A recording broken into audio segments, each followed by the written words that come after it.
Surya Prakash ji inspector विजय और साठे को लेकर उस मंदिर में आते हैं जहां ज्योति पूजा करती थी। यही है वो मंदिर। ज्योति के जाने के बाद कोई और इस मंदिर की ठीक से देखरेख नहीं कर पाया। देखते ही देखते ये खंडहर में बदल गया। वो मेरी बेटी जैसी थी, बहुत याद आती है उसकी। जिसने भी उसके साथ बुरा किया है कभी सुखी नहीं हो पाएगा। पर किसी ने ज्योति की या उसकी लाश की तलाश क्यों नहीं की? यहाँ तक कि पुलिस ने भी केस इतनी आसानी से बंद कर दिया। क्या किसी से पूछताछ हुई थी? नहीं बेटा, किशन चंद ठहरा जाना माना जमींदार। उसने कोई कसर नहीं छोड़ी मामले को रफा दफा करवाने की। उसे तो बस अपने जायदाद की पड़ी थी।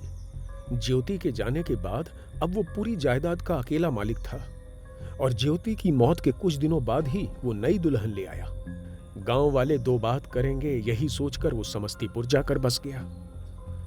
मेरी अब एक यही आस है कि ज्योति को इंसाफ मिले। जैसे आप मुझे बता रहे हैं, मुझे आभास हो रहा है कि उसकी आत्मा को अभी मुक्ति नहीं मिली है। शायद उसकी आत्मा कुछ कहना चाह रही है। अरे सूर्य प्रकाश जी, आप किसे बोल रहे हैं? हमारे साहब को तो आत्मा और भूत प्रेत जैसी चीजों पे कोई यकीन ही नहीं है। ये बात अलग है कि इन्हें इस मंदिर और आपके बारे में ज्योति के भूत ने ही बताया था। साठे। इधर साठे और सूर्य प्रकाश जी पूरे मंदिर का मुआयना कर रहे थे। उधर विजय अब भी सोच में डूबे हुए थे। क्या वो सच में कोई ख्वाब नहीं, पर स्वयं ज्योति की अतृप्त आत्मा थी जो मुझे इस मंदिर में लेकर आई थी? लेकिन ख्वाब में भी मुझे सूर्य प्रकाश जी और सीतापुर के बारे में संकेत कैसे मिल गए? क्या ज्योति हमें कुछ बताना चाहती है? तभी विजय को कुछ याद आता है। सूर्य प्रकाश जी, क्या आपको पता है ज्योति के केस की फाइल कहाँ मिलेगी? हमारे गांव में तो बस एक छोटी सी चौकी है। ज्योति का केस बगल वाले गांव के थाने में ही दर्ज कराया गया था। आपको वहीं से उसकी फाइल मिल जाएगी। उस रात जब ज्योति दूसरे गांव अपनी सहेली की शादी पे गई थी, और कौन सी सहेलियां थी उसके साथ? करीब 6-7 औरतें गई थीं, जिसमें से 2 की मौत ज्योति के साथ ही हुई थी। बाकी उस रात वहीं रुकी थी।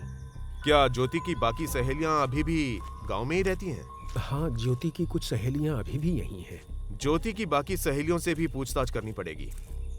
शायद उन्हें उस रात के बारे में कुछ पता हो। और वहीं हरिलाल के घर पे। आप क्यों ऐसी हालत में खेत पे जाने की हट लगा रहे हैं? फसल की रखवाली तो करनी ही पड़ेगी।